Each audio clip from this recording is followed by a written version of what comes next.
You had an idea once, right? Not one of those safe, totally rational, spreadsheet-validated ideas. Yeah, the real ones rarely are. Exactly. Yeah. I mean, we're talking about the kind of idea that wakes you up at 3 a.m, where you're just, suddenly staring at the ceiling, running profit and loss numbers in your head while the rest of the world is basically fast asleep. Mm-hmm.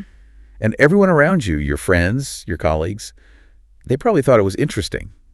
But crucially, they didn't think it was quite interesting enough to actually bet their own livelihoods on. Right. They liked it from a safe distance. Exactly. But you did. You bet on it anyway. And, well, if you're sitting there right now, steering a company somewhere in that critical $3 to $5 million revenue range, you know exactly what those early days felt like. Oh, absolutely. You built the whole thing from scratch. Yeah. You found that first client by just, sheer force of will. And then the second one. You learned how to sell by doing it completely wrong the first 3 times. Which is how everyone learns, really. Right? You hired people, you lost some, you hired better ones, you solved problems you had never even encountered before, simply because, well, no one hands you an instruction manual when you decide to build a company. And, that origin story, it's the engine of almost every single successful enterprise on the planet. It's just a story of raw momentum and relentless hustle. Yeah. But there is a very distinct transition from that origin story to the reality that a lot of executives are facing right now today. Right. Which brings us to the mission of our deep dive today. Because we need to confront the current reality. You survived, right? But if you're being completely honest with yourself as a decision maker right now, something feels fundamentally wrong. It feels heavy. Exactly. Growth has slowed down. The business just feels heavier. It's like you're dragging a massive parachute behind you. Yeah, that's a great way to put it. So our goal today is to diagnose this exact operational friction.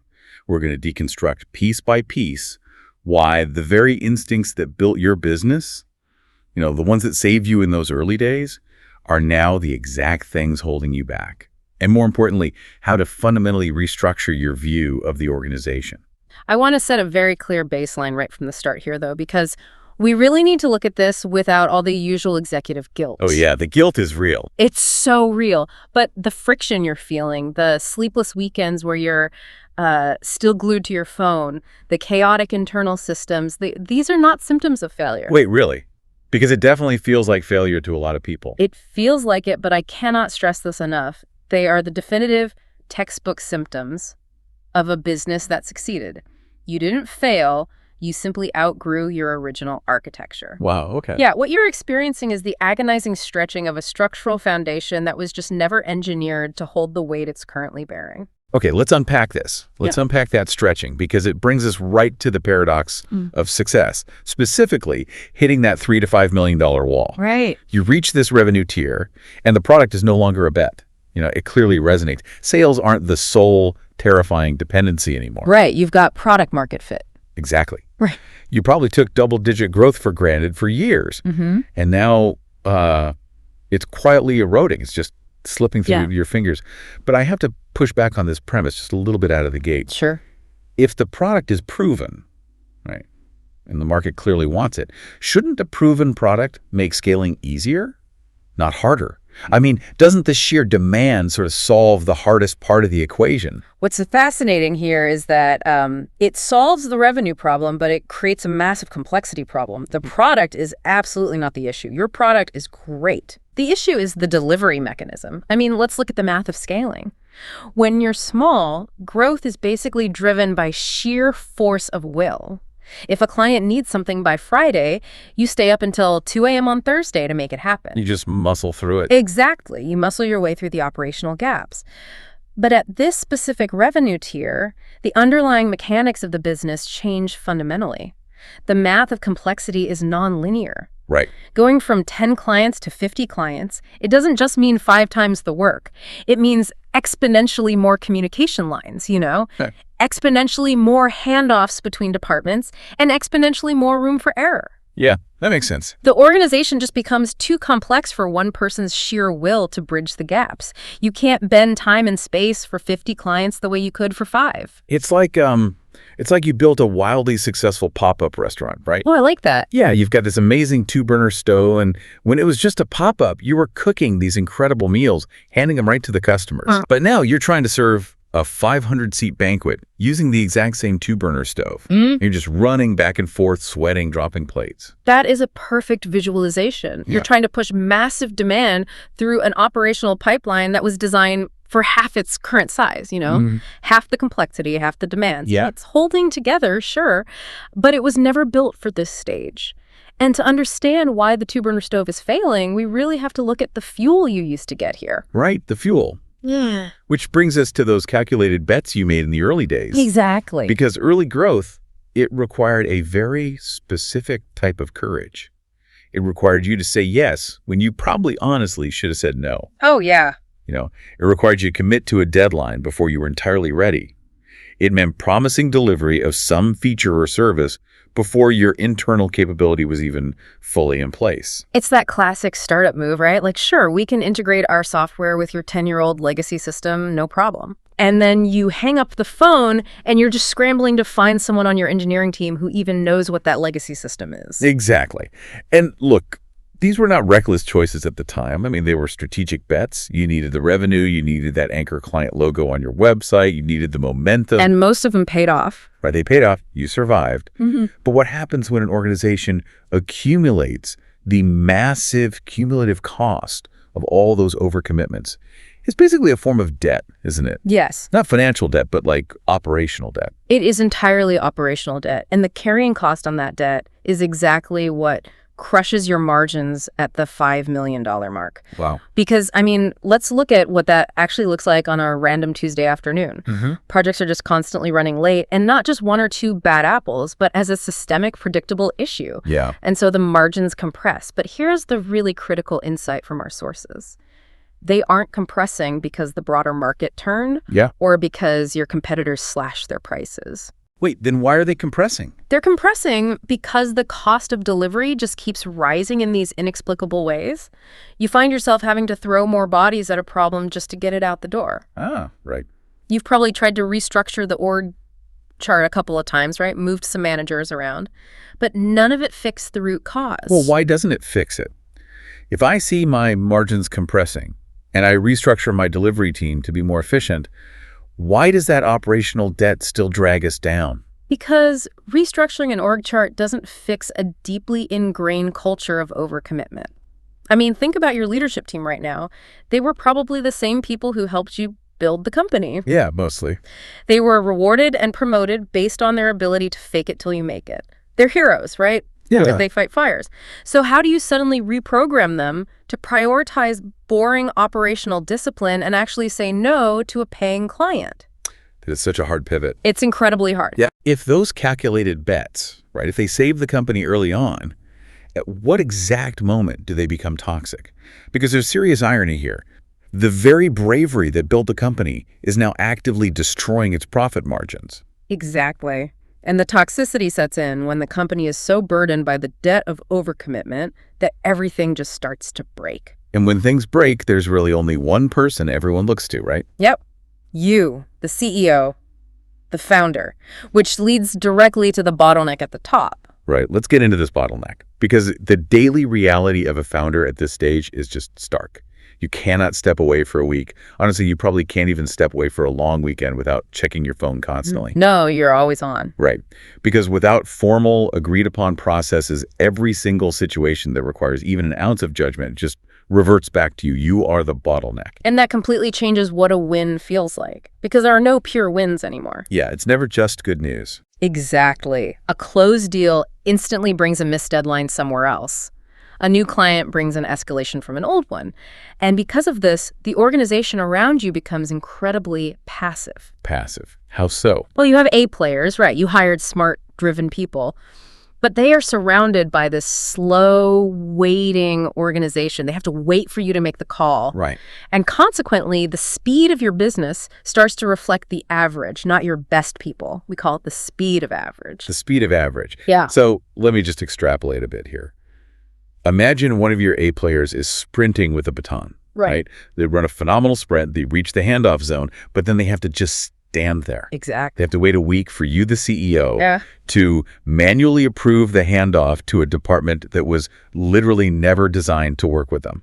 Yes, and if we connect this to the bigger picture, a C-level executive's primary job is no longer to solve every problem. It is to build a machine that makes decisions without them. If your A players are burning out, it's because they're exhausted from fighting a passive system, and you are just trapped, acting as the ultimate router of all information. Which is so painful.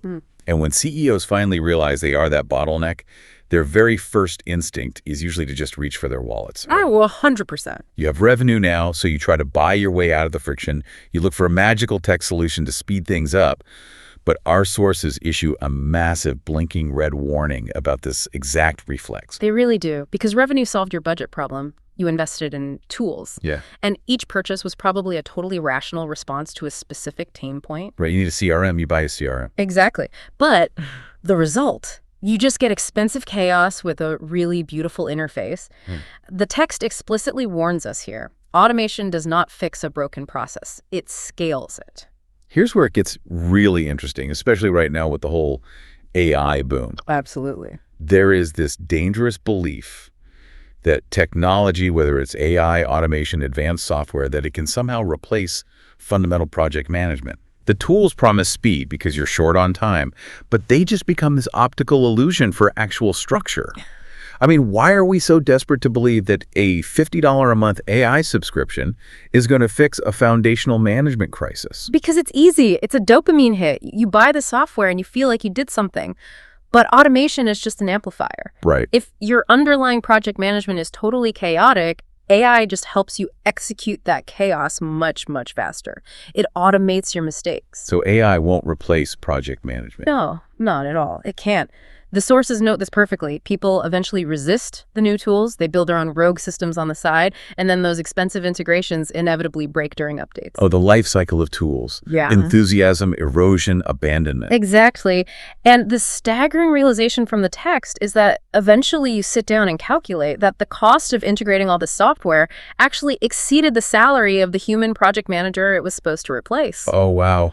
That hurts. It does. Tech is a tool for management. It is not a substitute for management. Right. And the ultimate fallout of this expensive chaos is that you lose the one thing a CEO needs most. Visibility. Yes. You're just flying blind, which leads us to what the sources call operational twilight. Operational twilight is a terrifying place to be because there's no single reliable source of truth anymore. None. Assembling a clear picture of the business takes a full week, and when the report finally arrives, it's just full of discrepancies. The math doesn't make sense, and so you stop trusting the numbers. And when you stop trusting the numbers, this incredibly insidious suspicion starts keeping you awake. Yeah. It's the gut feeling that your people are not fully utilized. You're paying for capacity, right? You see the payroll going out, but it isn't converting into output. We call that ghost capacity. Ghost capacity. But because nobody built a human system to track utilization, you can't prove it. You're just operating on instinct and totally incomplete information. And the psychological toll that takes on a decision maker is immense. It creates this widening gap between the system you have and the system you need. It's like flying a commercial jet through a terrible storm, and you tap the altimeter to see how high you are, and the dial just falls off. Oh, man. You were flying entirely by the seat of your pants, but now you have hundreds of passengers sitting in the back. That is a terrifying analogy, but it's completely accurate. Which raises an important question, right? Yeah. If instinct built the business, but instinct can no longer scale it, and if tools and AI are just an optical illusion, what is the actual framework required to break through this ceiling? Right. How do you actually get out of this mess? Well, our sources offer a pretty profound reframe here. The problem is most leaders look at their organization every single day without truly seeing it. Yes. You need a microscope in one eye and a telescope in the other just to see both the trees and the forest. And the text reveals that every single business, regardless of size or sector, is built from exactly 4 fundamental elements. Just 4. Projects, processes, disasters, and environment. Now, I need to emphasize this because people hear that and think, oh, more corporate jargon.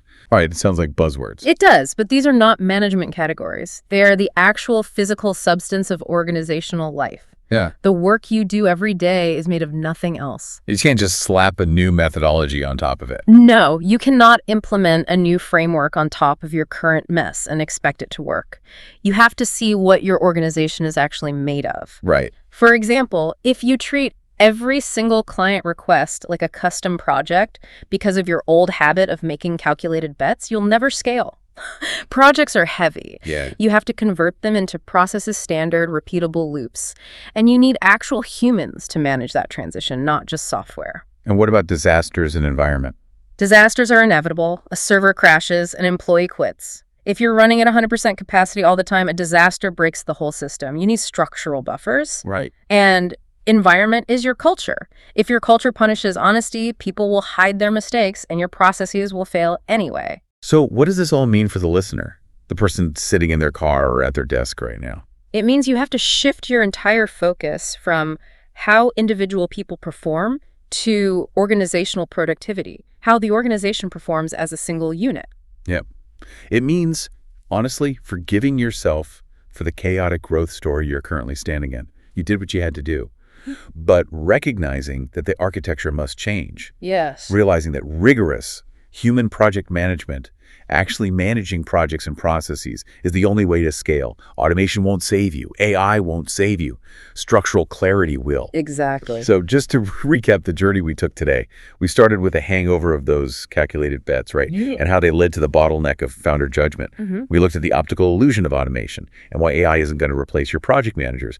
And finally, the ultimate shift toward true organizational productivity using those 4 elements. It's a huge perspective shift. And, I want to leave you with a final lingering question to ponder long after the audio stops today. Go for it. If every single thing happening in your business right now is either a project, a process, a disaster, or the environment, which one of those 4 is currently managing you instead of you managing it?